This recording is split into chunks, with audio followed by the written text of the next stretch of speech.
Welcome to the Real Estate Reserve podcast, number one real estate investing podcast in the whole wide world. I'm Jason Bound from Hard Money Bankers. Sitting next to me is Ian Horowitz from Equity Warehouse.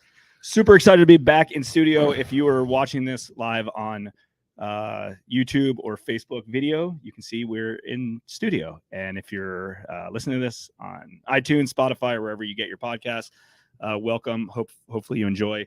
I personally love being in studio because we have a lot more energy. Yeah, we're talking to our guests who we're going to interview here in a second about why we prefer to do some of these podcasts, in studio. Obviously, during COVID, everyone got a little bit lazy and, did a lot of these podcasts remote via their computers, but there's nothing like the energy you can get from doing these in person. Yeah. And I know we keep talking a lot about redoing our live event, which we have to circle back on, but it it definitely is better to do stuff in person and be in person with people because you really feel the energy and understand that people's passion about it. And, some people are passionate and everybody's passionate about it. But like when you do it on video through a camera, through a computer, it's really hard to translate sometimes. So, I'm excited for this podcast specifically, with who we have in the studio today. But more importantly, dude, like when I sit in studio, I actually have to watch our opening. And I realized, I know you asked me for videos with my beard and all my video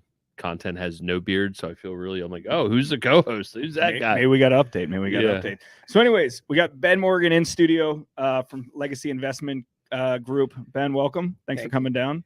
Thank you for having me. Super pumped. Absolutely. Why don't we just start with just a little quick intro about you and how you got started in real estate? Yeah, absolutely. So my company is called the Legacy Investment Group. I've been in real estate for a little over 22 years. Started in the mortgage industry. I was a loan officer in the Timonium area, and then I actually moved out to Newport Beach to get the real effect of the mortgage industry, because that's where the mortgage industry capital is, right? So I opened 2 offices out there, and we were killing it for a while. And then, as you know, the bubble burst, and then I kind of licked my wounds and moved back home, started flipping properties. And I love flipping properties because I can turn that ugly duckling into a diamond. So that's what we do. We do about 40 flips a year in Maryland and PA, and we just ventured into Virginia as well. So early on, pre-real estate investing, you were doing mortgage stuff. So that was, so I'm guessing you were doing that until 06, 07, 08. And were you in California at those times? I was. You're in California at those times, and you're like, and hey, listen, a lot of people made a ton of money in that space. I was in that space as well before we got into private lending. What are a few things that you think you learned kind of from that transition into real estate investing? Like, when did you buy your first property? Wow. Do you know? I bought my first property back in, I want to say 06, 07. And it was just a cosmetic flip. It wasn't anything where you had to get down to the studs. It was basically paint, outlet switches, new kitchen cabinets, appliances. And that was it, because I was new. I didn't want to get too far into the weeds, right? So I wanted to start slow. And then it morphed after that. So 06, you're doing a flip out in Newport Beach, or you're doing it back here in Maryland? I did it actually in North Carolina. North Carolina, but your office was at Newport Beach at that point. Yes. So your first project you managed clear across the country. Yes. How'd that go? I mean, how'd that go? Obviously good, because you're sitting here today, but what were you thinking? Because right now, presumably we're in a time, maybe we're quote unquote after 08 right now, because everyone keeps trying to compare it to the 08 crash, even though it was intrinsically different. But we had a massive run up, and now we're kind of here. So maybe we're in that 06, 08 bubble. So some of the struggles are similar to what people are dealing with now. How'd you navigate in 06 when prices were insane? How'd you navigate something clear across the country to even renovate or have the balls to do it, right? Straight up, very, very carefully. Yeah. I had boots on the ground. Some of my family members were there to help me. And then since I've always been in real estate, I knew what to look for, what properties, because being in the loan officer business, you know, I knew the LTV, I knew the things that I needed to do to get a good property and make the numbers work. And at that point, it was just finding the people to do the work, right? Because the numbers don't lie. If the numbers work, now you just got to find somebody to make those numbers work, such as contractors. Yeah, no, I'm actually headed out to Dallas in a few weeks to go speak at an event, which we'll have some information coming up on. But yeah, the gentleman asked me to speak about underwriting, and I was thinking, like, what am I going to talk about, right? Like, underwriting is such a broad subject from everything. For you can make it super confusing or super simple, but I think you just hit the nail on the head. It's like, dude, if the numbers work, you can't go wrong, right? Like, and I guess you look at that in your business every single day. And I think as a lot of people grow, that's what they look at every day. Like we were talking about that this morning. Well, I think that's right. And, you know, that's the easy answer. But then what takes a lifetime is underwriting the numbers and knowing the numbers. It's like, I mean, because I look at it every day. It's just like, hey, on paper, this deal makes sense, right? Because if it doesn't get to that far. But the deal makes sense, and it's like, cool. Well, you know, based on my experience, based on the due diligence that I'm doing, based on all these other effects, you know, that's the craft that we're all learning is, you know, how to make sure all this stuff is actually correct. So maybe walk through, you know, I like to ask the question of like walking through like one of the earlier deals. It can be the North Carolina deal if you want, or it can be like another deal locally, but maybe walk us through one of the first deals that you got. How did you find it? How did you finance it? You know, how did you put the crews together to do construction, and then ultimately, how did it kind of turn out? Okay, let's see. I'll go off of that, and it might, as far as my memory's not all the way there, but because this was 20 years ago, almost 15 years ago. The first thing you got to do is find the property. You got to make sure the numbers work as far as what you can sell it for, and you kind of back yourself backwards, what you can get it for, what you can sell it for, what the contractor should pay for it, what you should pay for the contractors, and then at the end of the day, what you're going to actually buy that property for, because then after those work, you're going to have what you're going to make. Right. So what, like your North Carolina deal, like roughly back then, what'd you pay for it? And what do you think it needed construction wise? I paid for it about $140. I put about $20,000 into it. In that $20,000, it was a lot of cosmetic. It was all cosmetic. It was landscaping from the outside. The siding needed to be repaired. The inside, I needed a new kitchen, new appliances. The whole entire place needed to be painted. And then the bedrooms needed carpet. The flooring in the rest of the house was hardwood floors, so we just cleaned the floors up. We didn't really do anything. Okay, so you needed 160 total to do this deal. What would you think it was worth? Off the top of my head, it was probably about 250. 250. So that's a good margin. And then obviously you're in the mortgage business, so I could take a pretty good guess here, but how did you capitalize your first deal that you did? Hard money. Oh, you actually did hard money. You didn't even try to put it in your name and do a 203K. You couldn't do that back then. Yeah. That was tough because I guess because this was 08, right? Yeah. That I mean that's when, you know, we were in our heyday. Well, it was 06, right? It was right. No doc season. Sorry. 06 you could have done that, but 08 not. I didn't want to. What was appealing to me, instead of going conventional or regular financing, was the hard money. One, it was easy, less paperwork. The numbers work. It was a little expensive, but at the end of the day, the numbers still work. And for me being out of state and not in North Carolina, I just wanted something that was simple, something that was easy. And if the numbers work again, then I'm good. I tell Jason every day it's a little expensive. The money all the time. It's goddamn expensive. It's expensive, but it's a great business, cheap, right? But it's cheap now. But it is cheap. It's cheap now compared to the market, right? Like it makes sense. But no, seriously, like most operators look at it and go, God damn, whatever, 13% or 12% or whatever the rates are today. I don't even know. 15 and 5 back then. Yeah, right. Like they're insane rates, but if you utilize it exactly what it's for, then it works. Right. Yeah. See, the way my train of thought now and back then is yes, and it could be expensive, but does it accomplish the things that you need to accomplish, and do the numbers work, and will it cut down your time frame as far as the process, whether it's in that process of buying and going from contract to close, or the process of once you close it, how short of a process can you get to the listing of the property to sell it? Right. So, And then, so we're in for 160-ish plus some carry costs. 50, I'm assuming this thing takes 90 days to get fixed up and ready to go. You get the market. What is it? You thought it was going to sell for 250. Ultimately, what does it sell for? it sold for 245. 245. So your numbers are on. Probably had, well, 06, you might not have seller concessions like you do today, but I think we did. I don't remember offhand what it was, but we still profited pretty well. So after deal number one, you had success. Oh, yes. Right. Because I was wiping my mouth. I was like, oh, I know I can do this. But you know what? That's what a lot of people do, is when they do one flip and they think it's easy. I'm the man. I'm the man.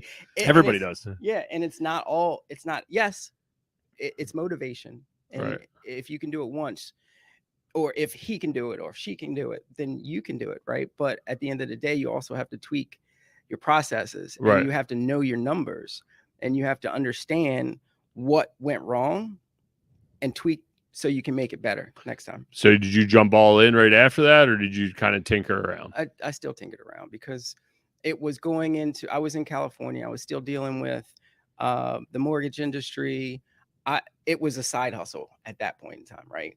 So it was something that I started to see that I enjoyed. And like I just said, like I liked turning a ugly duckling or ugly property into something that looks beautiful, and that somebody can come in and have a home for their family. And that was my motivation.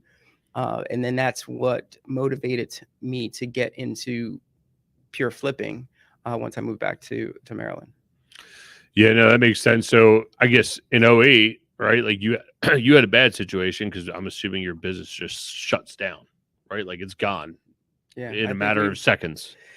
No, for us, it was slow, but you felt it. I felt, oh yeah, we felt it. It was felt it. like going from having 100% of something and then it slowly got pulled away. Like the lending started, the guidelines started just messing. So you went the up. paper cut route. You just got sliced and diced every single day, to the point where it's like, all right. Well, and you know, it probably feels like what a lot of people are going through right now.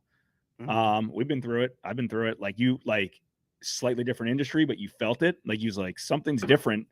It'll go back to the way it was. Right? Yeah. Like, right. And then you're False hope. and then, false hope. And then you're continuing to kind of you're trying to play offense, but you're really playing defense until finally, like, sometimes it's just better just rip off the freaking Band-Aid and be like, listen, if it's going to be like this, like, let's just cut it off. But like, I do feel bad for some younger, successful real estate agents, mortgage brokers, title companies right now, because like the way it was 6 months ago isn't coming back anytime soon.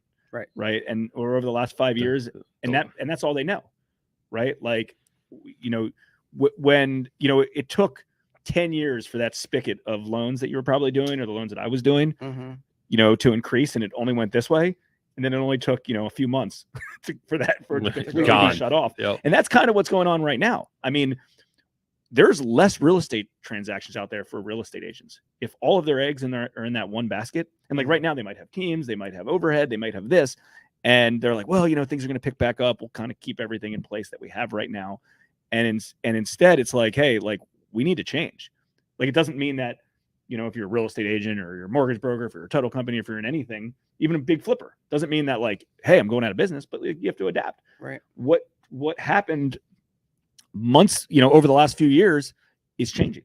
And the ones that don't change are going to get freaking washed out. And the smart ones that are successful, they will change. Right. And it helps if you've seen that stuff before, right? Because you could have ultimately have made a decision. Like, there's been people that have been mortgage brokers or bankers or lenders forever, right?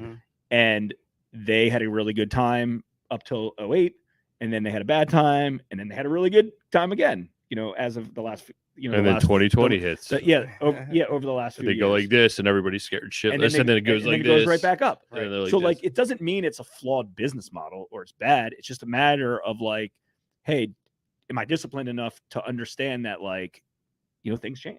Right. Like, you could have stayed in that business model if you wanted to. You probably didn't love the business model. I didn't really love the business model myself. The banking mortgage lending model, I like kind of doing my own thing, like you probably do, right? You run your own business. But the point being is going through that, you know, there's signs of today, as there were, at least I see them, as they were whenever that was. And we learn from it. Yeah. And at the end of the day, you just have to, you know, stuff goes wrong in life, in business. You have to learn from those steps or those problems or mistakes and move on and tweak your business or your life. And that's what we did. Like we sold the business, we shut it down, and I moved back to Maryland, and I reestablished myself. And then I started to do what I love, and that is flipping houses. And because I knew I love real estate. So I knew I was still going to be in real estate, and I've been in sales all my life. So just being in real estate, I needed to tweak either the business of the mortgage industry or find something else to do, whether it's on the title side, whether it's on where I am flipping. I had to figure it out. So I figured it out, and I started flipping properties. So at what capacity did you start flipping stuff? Like, you did one and then you probably did another one. Like, how fast did you grow everything? Moved back to Maryland, and I had to wait a little bit. And when I say wait a little bit, because the market was upside down. Right. So I had you come back in like 09, 10, somewhere in there. I think it was 10 or 11. I can't remember. Yep. So I sold cars for a good 6 months to a year, just knowing that I was going to get back into real estate. I still had my hand on the pulse of real estate, still looking at properties, familiarizing myself with the market and how it was hitting. But I needed to make sure the market was still good. Right. So once I decided to get back into real estate, I found another property. We started flipping, 2-3 properties, wholesaling them. And because I just learned how to wholesale, and I was like, okay, that will be my step to get back into renovating properties. Sure. So I started wholesaling. I ended up meeting my partner at the time. We started wholesaling together, and then we got into flipping, because being in the industry of wholesaling, we started meeting other wholesalers. We started meeting contractors. We started meeting subcontractors and stuff like that. So I was just taking those names, putting in my pocket. So when I'm ready, I would have my list of contractors that I can call and say, hey, go look at that house. So once I got to that point, then I started flipping properties, and I was good at it. Still messing up here and there, because again, it's all about learning from your mistakes. And just like any industry or anything that you do, you want to have processes. You want to have people that help you, because real estate, and I learned this after being or flipping for a while. And once I got into commercial, I learned this statement: real estate is you're not doing it by yourself. It's a team effort. If you don't have a team, then it's going to take you a lot longer to get a place. Like, if you have goals, if you have a team with you and people to help you out, then you'll get there faster. Yeah, it's definitely, real estate's a full contact team sport, no doubt in my mind, right? Like, it's like football. You're getting out there, you're getting your ass kicked every day, and then you got a full blown team. Or I guess you can look at it like boxing, right? You go out there, you get punched in the face, you gotta move on the fly, but then you got a whole team of like trainers behind you that are like, hey man, throw this or do that, or like, let's work together on this, and like, let's move. And too many people are like, I got this. But then I think that's where a lot of, and I don't know, what is it, real estate, or is it like every business? I'd love to hear from you guys. Is like, I feel like too many people are like, especially in real estate, maybe it's just the industry we're in, it's like, I got it, and they just put it all on their back, and then they don't want to grow a team. They don't want to put the right people in place. They don't want to hire. Like, oh, it's real estate. It's easy. I don't need that. Well, dude, you got 70 rental houses or whatever you got. Like, yeah, you need people in place, right? So, yeah, I mean, I think other businesses are like that too, maybe more so because, like, think about it. Like, a lot of businesses are owner-operator businesses. they are, but I feel like there's maybe it's like a clearer path sometimes because it's like, all right, if I want to hire another employee, I just got to sell more shit, right? Like, where in real estate, it's like, I can only do so many houses, but it's like, yeah, you need more team members to be able to do more houses. To do it. I mean, and also real estate's the world that we all live in. It's all Financial risk, and all we've been in forever. So, like, it's, not that, that's the business model that we understand the most. And, here's the other thing.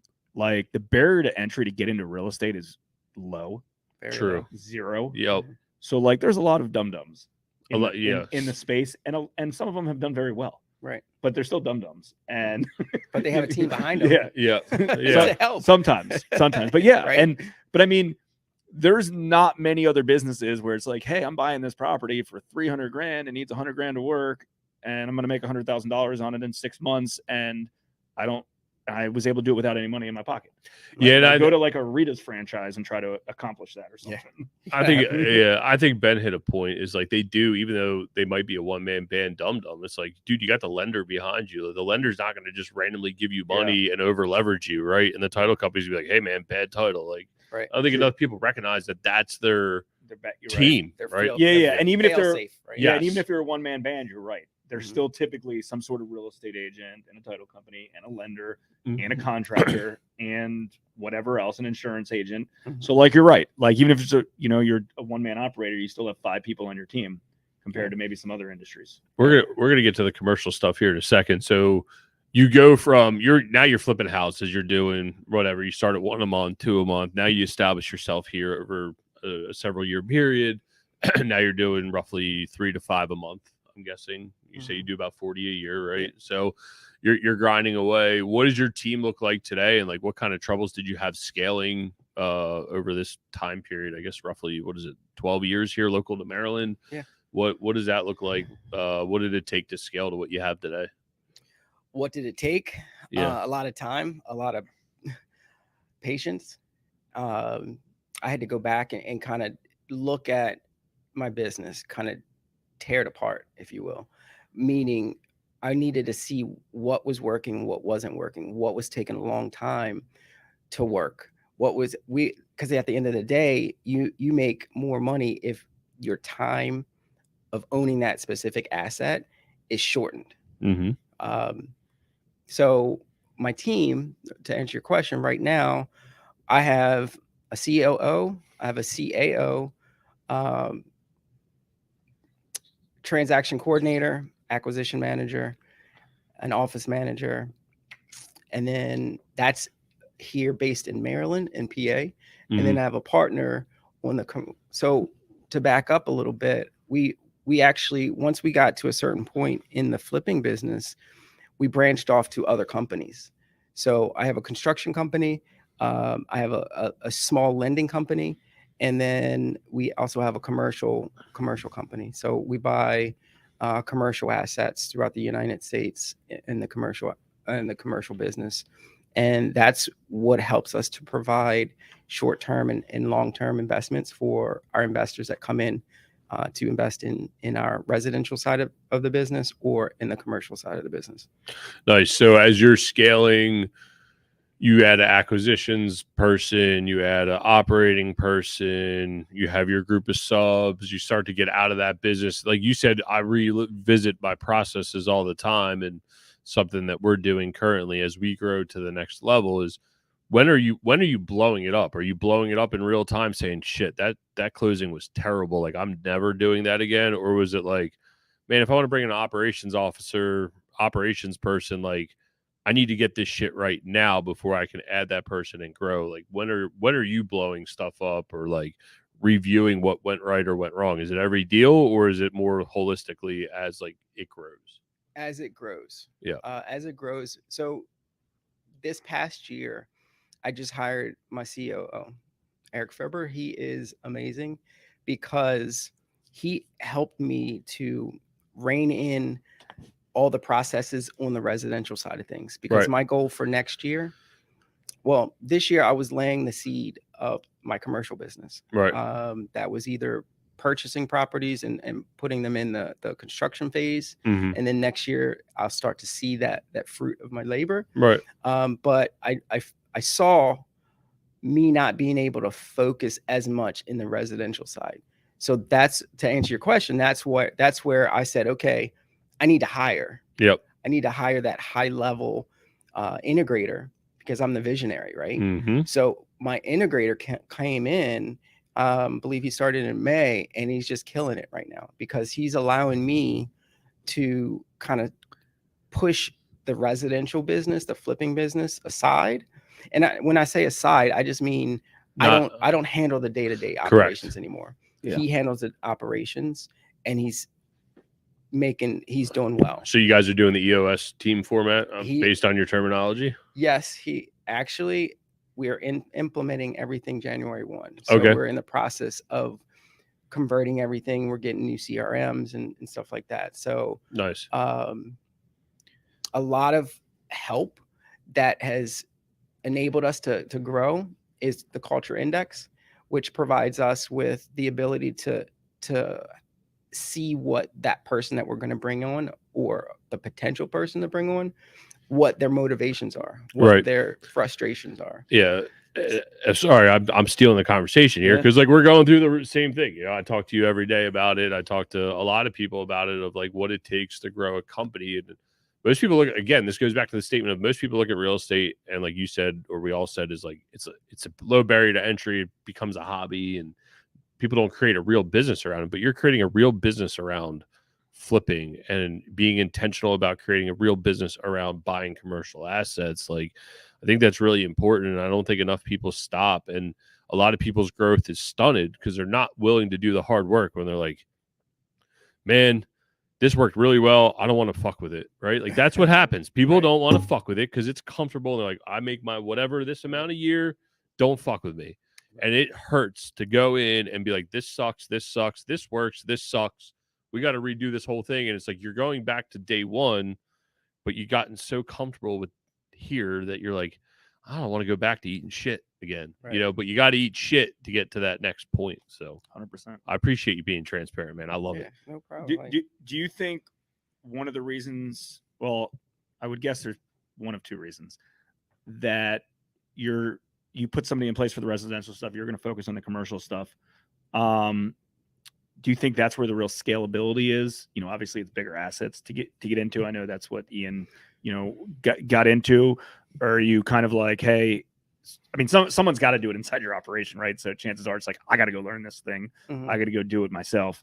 And do you feel like, hey, I have the residential stuff down. I can kind of feel comfortable replacing myself with that, and I can go, you know, try to blow this out.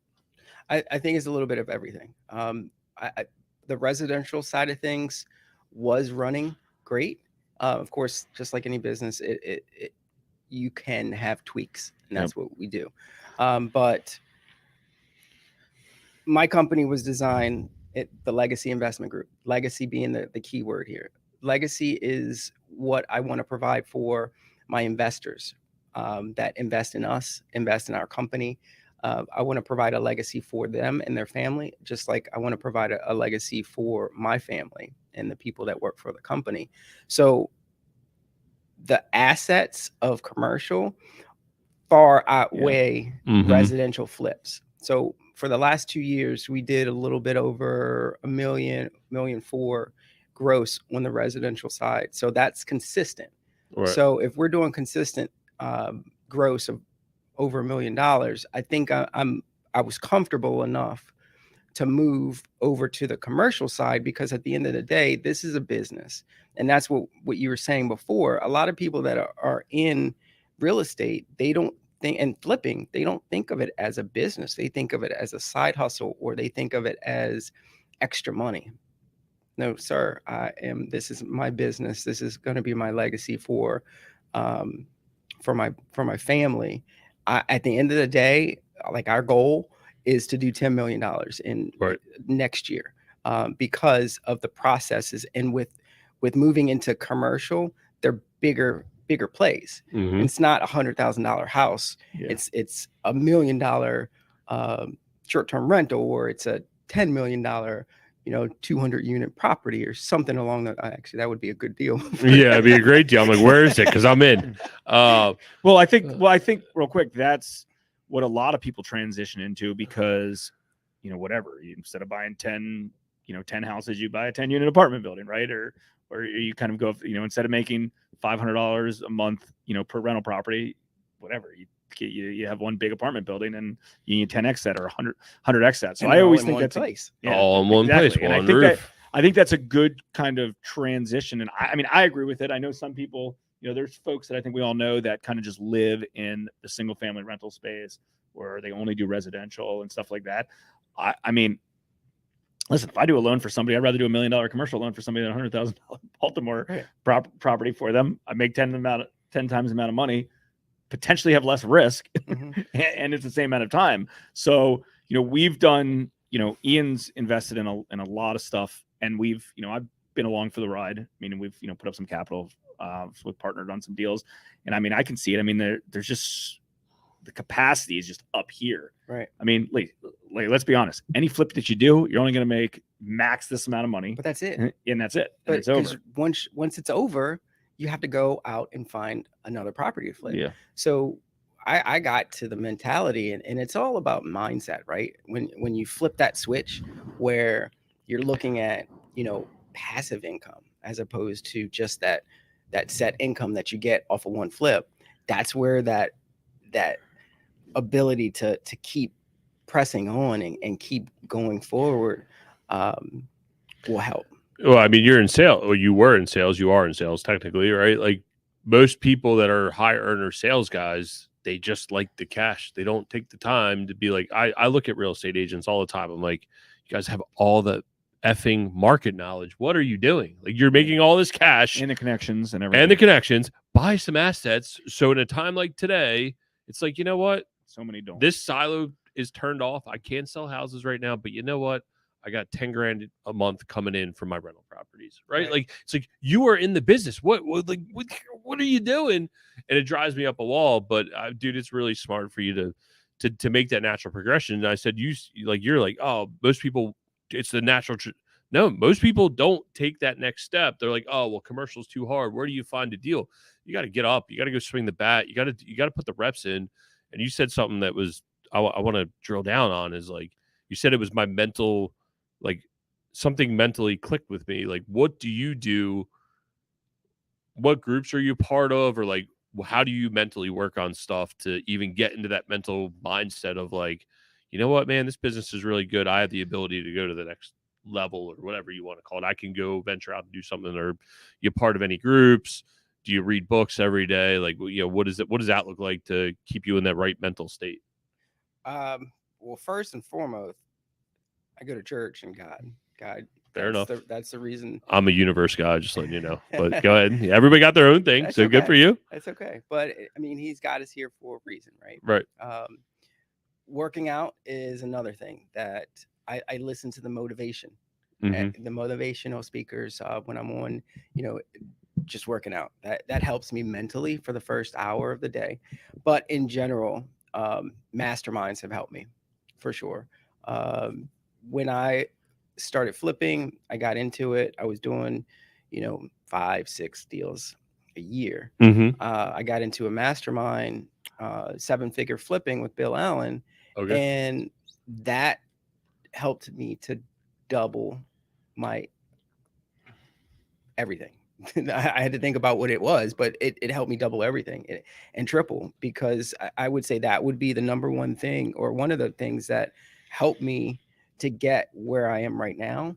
Right. Because having like-minded individuals talk to you or help you out and give up information of what's working with them, what's not working with them, because it's all throughout the United States, right? So what's working here could help a person in California work out. So masterminds, I highly recommend. It doesn't necessarily be one I was in, but when you're with, even if it's friends, That's mastermind, right? And when you're talking over things, that helps. But being with like-minded individuals helping you through your everyday, that would be a big help. And a lot of times, just not just real estate, but just in every type of business, if you're able to say, hey, friend A or friend B, I'm having problems here. Have you gone through these problems? Most likely somebody in your realm that in that same industry has gone through those problems. And that's the benefit, because like I was saying before, it's a time thing. So if you can cut down your time on owning a house or being in a transition of whatever, then that's going to be a benefit. So helping others is and you getting help from others is a key. And also cutting down the time to fast track to understand this business model and to learn it. And you can do it the hard way, you can do it the easy way. And a lot of folks are like, well, I'm not going to spend $10,000 for a mastermind group, or even $100,000 for a mastermind group. And it's like, all right, well, maybe I'll shortcut something in 3 months and have a sphere to help me out that's going to take you your whole life to do, because you're too stubborn on it. So no, I mean, Ian and I are both real big advocates for mastermind groups. And here's the beauty of real estate investing. Real estate investing as a whole is a very broad term. There's a lot of different avenues to make money, and there's a lot of different ways to run your business, right? You might want a team of people and do a lot of deals. We might all want that. Somebody else, hey, might want to do one deal as an owner operator a quarter and do 4 deals a year to make $100,000, because that's what their goal is, and they rather do that than work a 9 to 5. So it doesn't really matter. But I think kind of the mental shift, like you talked about, like we were kind of discussing, was you got to be true to yourself and understand what you want. You work backwards. Be like, hey, when I'm 120, then work back to 100, and then work back to whatever, at what age, like, where do I want to be? Because those, to accomplish goals, is actually very easy. And for anyone who's been doing this for longer periods of time, if you followed the formula and the process and you put goals in place and you work backwards, chances are you've hit them. Right. Like, I'm sure, like, if you look back 10 years from now, where you are today, I'm sure is exponentially a lot further along than you would have ever expected. Yes. We all have, right? That's just, that's what it is. I mean, the first real business coach that me and my business partner, Chris, had inside Hard Money Bankers, we were each spending $1,500 a month for $3,000 as a company, $36,000 a year. It was a little heavy in the coaching on the front end, but then it was just like, hey, let's go through your sheet and let's see what you did. Like, let me just hold you accountable. It was like an hour a week, and it cost $1,500 each, right? In order to do so, or an hour a month sometimes to hold us accountable. And we hit our 10-year goals in 3 years, just because. And that saved you money. So in actuality, exactly. And we're all running through this. Like, we've all had these exact same experiences.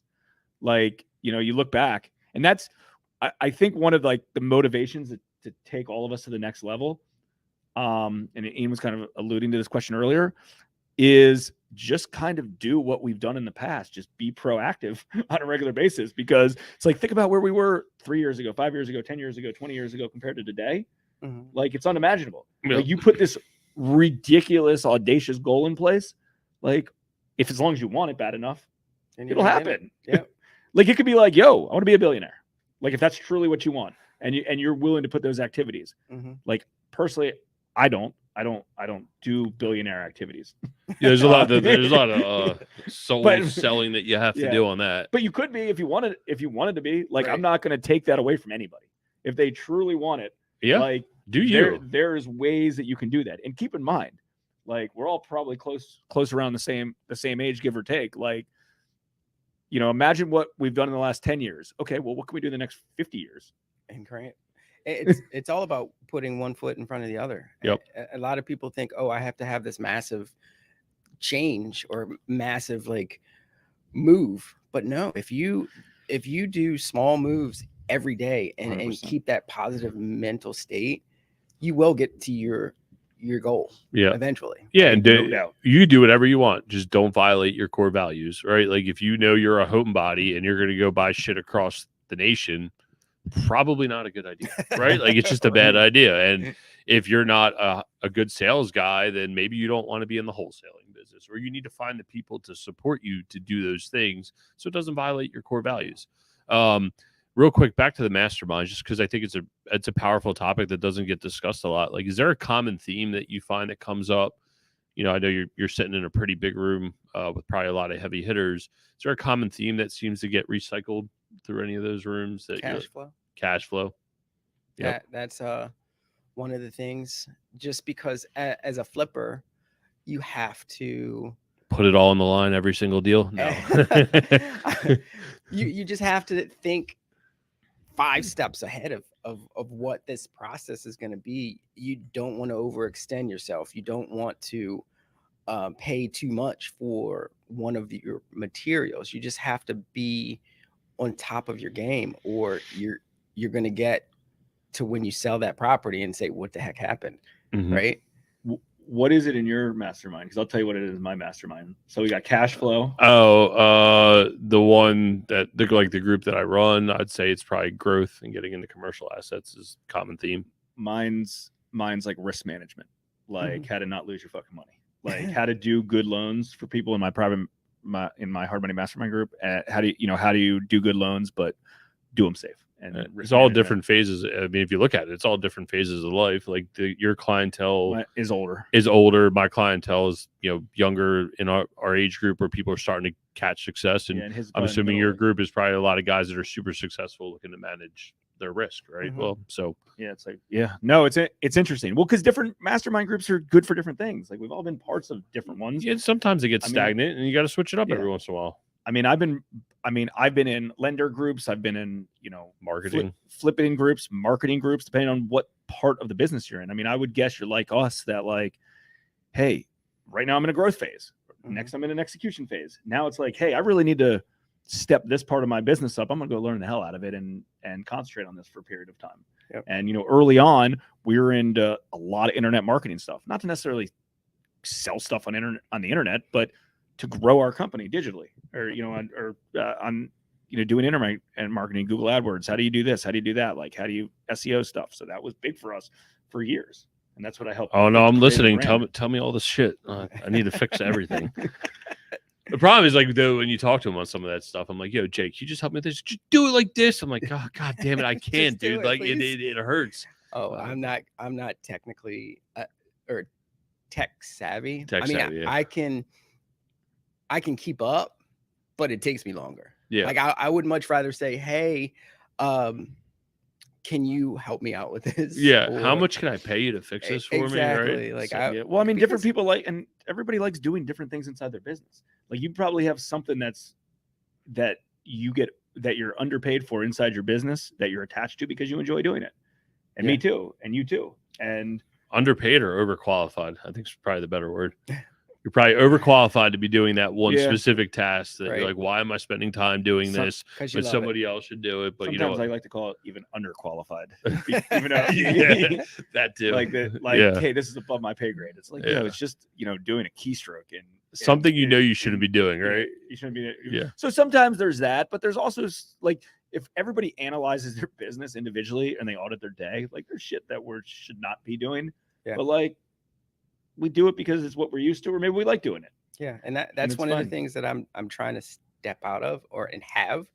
Just hiring the COO. Like before I hired him, that was one of the things I was told I needed to do.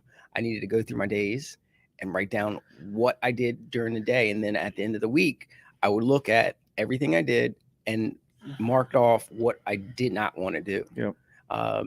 And that's why we've become successful with our new COO, is because I was able to visualize and see what I didn't need to do.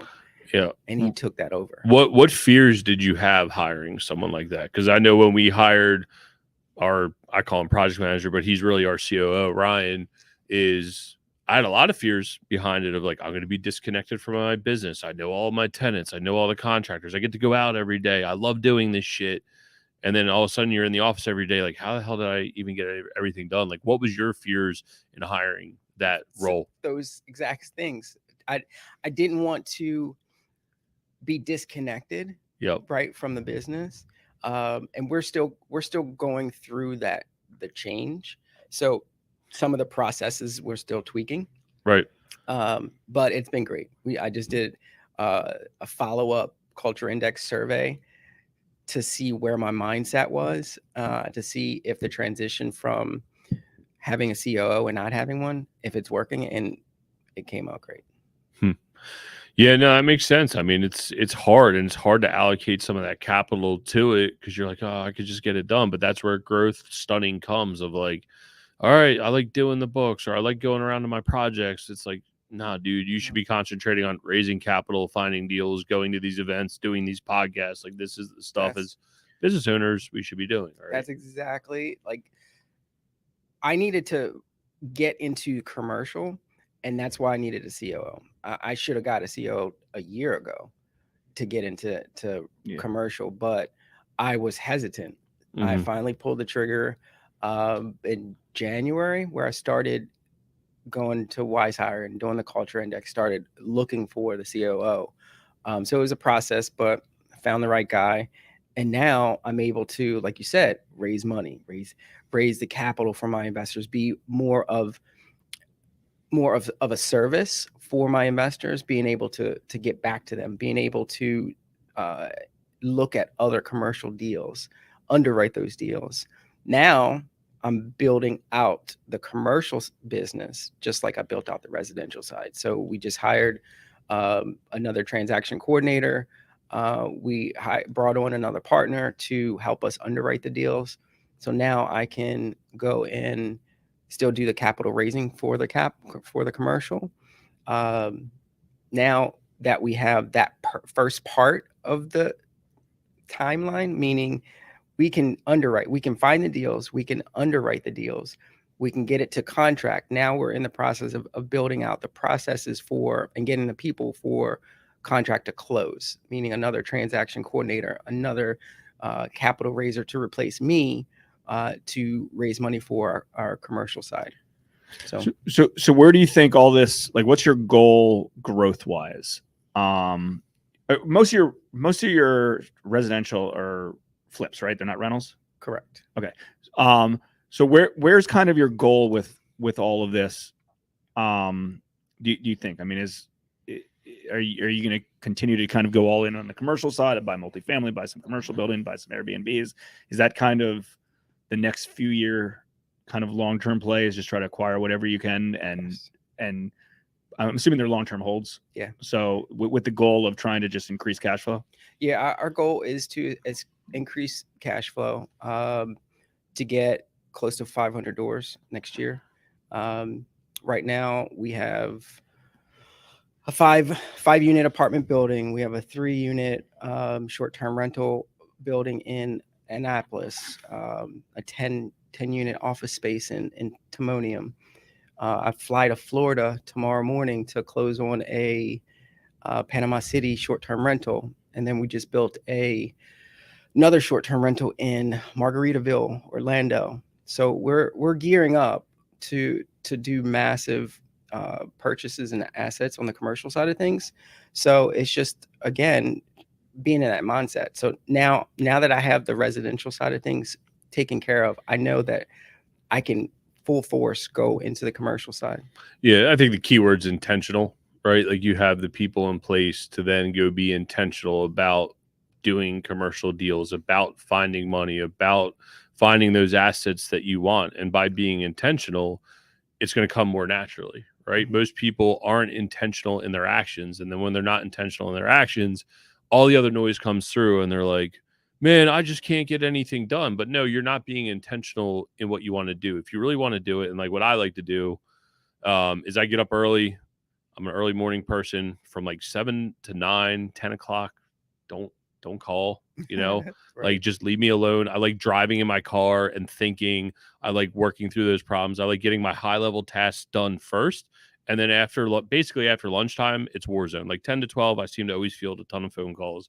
And then from after lunch, it's like, all right, what operational bullshit do we have going on today? And I hate to call it bullshit, but like operational issues, what do I have going on today? Great, war room time. If there's not a lot going on, let's go golf. If there's a lot going on, all right, I'm stuck here till 6 or 7. Let's just get it done and move it on. So, and again, I think everybody needs to know who and what they are to say, okay, well, if I'm an afternoon person, don't touch me till 2:00 in the afternoon, right? Like you just got to know who you are. So Right.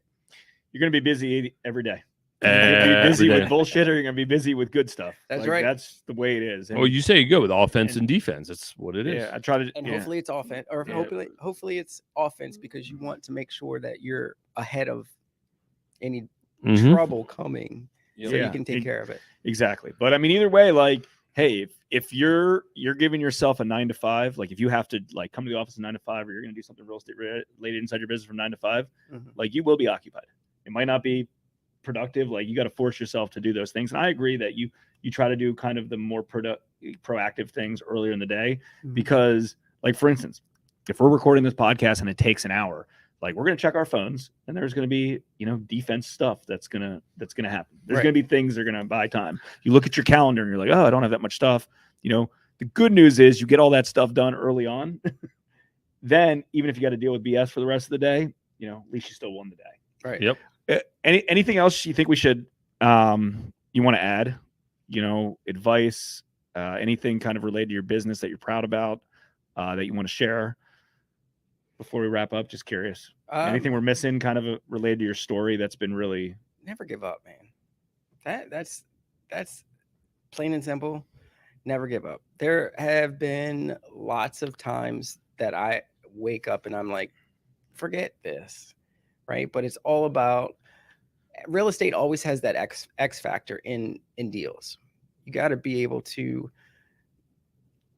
go full force on the problem and make sure that you take care of it. Don't dilly-dally about it. Don't hide from it. What do they say? Go into the storm and not around it. Mm-hmm. Because at the end of the day, it's going back to time. That's going to help you solve the problem in a shorter amount of time, as opposed to going around the problem and not really handling it.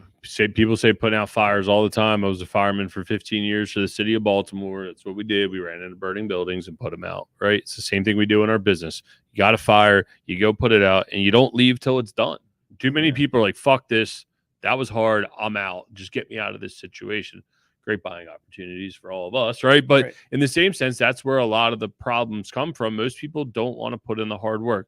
I saw it on HGTV, or Grant Cardone's doing this, or Ben's doing that. It's like, no, dude, that's 20 years of work that you're seeing the fruit of the labors, right? And dude, I that's a great point, man. Too many people are willing to give up too easy. But before we let you go, we do have one question. Is there a book or podcast that either you listen to regularly or that truly changed your life that you'd like to share with everyone? I would go along with Bill Allen's 7-Figure Mastermind. He has a podcast. It gives lots of pointers for people in the beginning stages of real estate, in the middle stages of real estate, or just doing passively. So. All right. Yeah, good to know. And how can everybody find you? Ben at the Legacy Investment Group is my email. Then we also have, now that's probably the best way. Ben at the legacyinvestmentgroup.com. Got it. And that's your website as well? Yes. Nice. The Legacy Investment Group is our website. Our commercial website is Impact Investing, or ImpactREinvesting.com.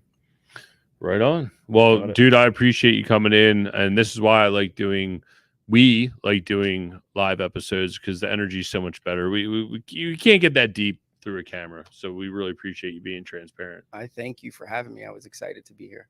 Good. Absolutely. Thanks again, Ben. Thank you. Thanks for tuning in to the Real Estate Reserve podcast. Do us a favor and like, comment, and share our broadcast. It helps the algorithm and helps us spread the word too. Till next time, thank you for tuning in.